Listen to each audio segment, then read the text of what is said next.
What's going on, guys? Just got back from the movies. Tonight I checked out the new movie starring Jim Caviezel called Sound of Freedom. Now, normally on this channel I do horror movies and Halloween stuff. I try to keep it light and fun. This movie was neither. It was a very heavy movie. That doesn't mean it was a bad movie. It was just a very heavy movie on a very dark and horrific subject.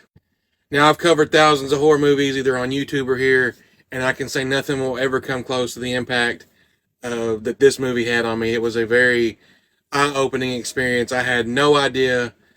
I had some idea that this stuff was happening, but never to this level that it is happening at. There were several parts of this movie that turned my stomach. They were very hard to watch.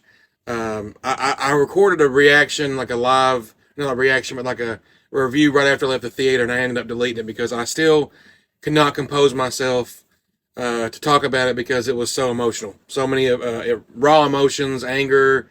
You gotta go through all those with this movie. It's a very, very heavy movie. When I left the theater, I immediately thought back. Jim Caviezel has been in two of the most powerful performances I've ever seen in theaters. Two of the most powerful theater experiences I had. This being one, and The Passion of the Christ being the other. It was a very, very powerful experience. The crowd. I will say this also, since COVID, this is the most people I have seen in the theater, and I went on a Sunday at 7 o'clock.